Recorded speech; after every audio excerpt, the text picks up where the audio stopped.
Perkenalkan, nama saya Friskadium dengan NPM 521900087. Saya akan mereview jurnal organik sintesis dengan dosen pengampu mata kuliah Bapak Jeffrey Bresson, SSI MSc. Jurnal yang saya review berjudul Synthesis of Isocyanidase by Reacting Primary Amine with Difluorocarbon, atau sintesis isocyanida dengan mereaksikan amina primer dengan difluorocarbon. Baik, gugus isocyano banyak terdapat dalam produk alami, misalnya terpenoid dari metabolit sekunder laut, obat-obatan, dan alkaloid. Sebagai contoh, senyawa isocyanida alami pertama yaitu santosilin yang memiliki sifat antibiotik yang kuat. Baik, mari kita masuk pada strategi sintesis isocyanida. Yang pertama, kita menggunakan strategi Gautier atau metode tautomerisasi. Pada metode ini, alkyliorida ditambahkan dengan AgCN menghasilkan kompleks Ag isocyanida, yang ketika direaksikan dengan KCN menghasilkan isocyanida bebas. Lalu yang kedua, menggunakan strategi Hofmann reaction. Metode ini menggunakan amina primer, kloroform, dan basa kuat atau NaOH dengan katalis transfer fase. Metode ini memiliki beberapa kekurangan, yaitu memiliki efisiensi yang rendah, dengan cakupan substrat yang terbatas, serta penggunaan sianida logam yang sangat beracun seperti kloroform, sehingga penggunaannya terbatas. Lalu kita masuk pada strategi yang ketiga, yaitu dehidrasi of secondary formamides atau currently dominating. Sebenarnya, strategi yang ketiga merupakan strategi yang sangat rekomendasi untuk penggunaannya saat ini. Oleh karena beberapa kelebihan, yaitu kombinasi reagen dehidrasi seperti fosgen, difosgen, dan juga sulfonil klorida dan lain-lain, serta penggunaan basa yang digunakan berlebih sehingga meningkatkan dehidrasi. Namun, metode ini juga memiliki kekurangan, yaitu kebutuhan akan reagen dehidrasi toksik yang berlebih, menimbulkan masalah keamanan, dan membuatnya tidak nyaman dalam manipulasi dan pengerjaan, terutama untuk metode yang melibatkan analog fosgen, serta senyawa yang telah digunakan sebagai senjata kimia yang mematikan. Oleh karena itu, dalam penelitian ini, dipilih metode yang paling nyaman digunakan, yaitu metode yang terakhir, yaitu metode UG. Metode ini umumnya untuk sintesis isocyanida dari bahan baku senyawa amina primer dan difluorokarbon. Gugus isocyano diaktifkan oleh ekstruksi formal dari dua molekul HF. Dengan demikian, difluorokarbon berfungsi sebagai sinton C1 yang baru dalam sintesis isocyanida. Penelitian ini dimulai dengan reaksi p-methoxyanilin seperti senyawa 1A dengan natrium 2-klorodifluoroasetat. Kombinasi dua senyawa ini dengan basa telah terbukti menghasilkan difluorokarbon dalam kondisi termal. Baik, selanjutnya merupakan skema substrat dari amina primer. Di sini alkilamin lebih reaktif ketimbang anilin karena sifat amina alifatik yang lebih nukleofilik.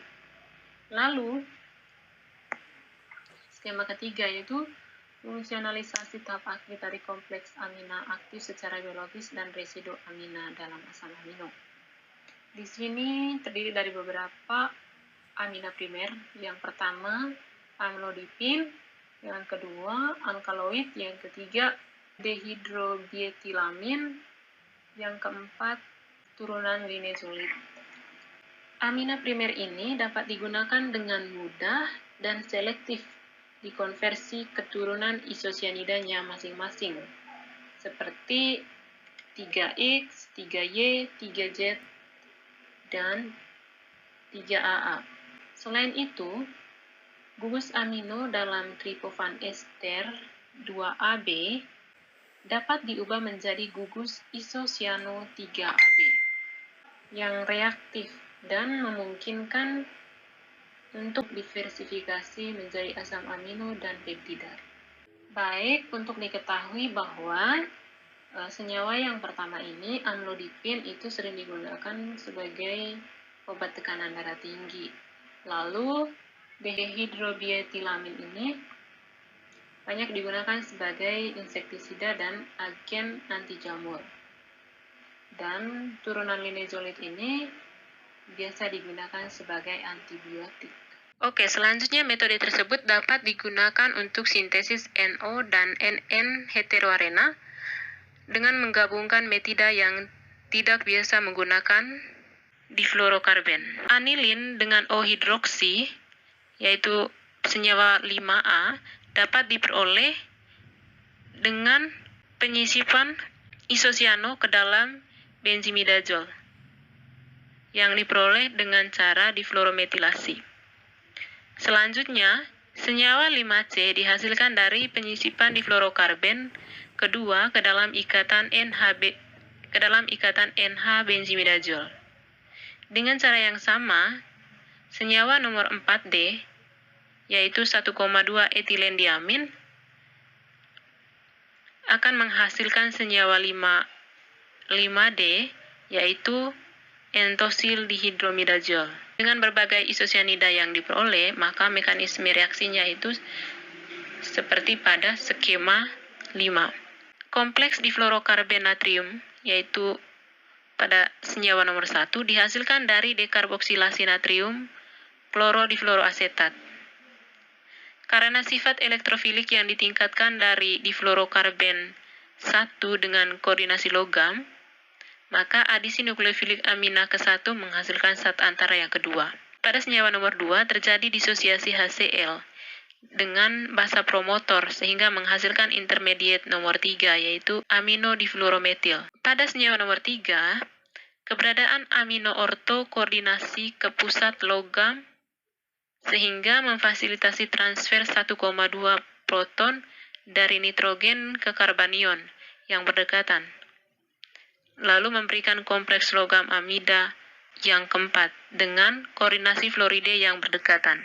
Eliminasi fluorida dari senyawa nomor 4 menghasilkan imina pada senyawa nomor 5 dengan pelepasan NAF terlarut. Akhirnya, eliminasi HF dengan basa promotor dari imina 5 menghasilkan isosianida. Berdasarkan penjelasan sebelumnya, maka dapat disimpulkan bahwa metode difluorokarben merupakan metode yang efisien, nyaman, dan aman untuk sintesis isosianida dari amina primer. Lalu yang terakhir adalah metode ini dapat digunakan dalam berbagai aplikasi yang melibatkan isosianida dan juga dapat merangsang upaya di masa depan untuk mengeksploitasi difluorokarben sebagai sumber C1 yang nyaman. Baik, sekian penjelasan dari saya. Kurang dan lebihnya saya mohon maaf. Terima kasih.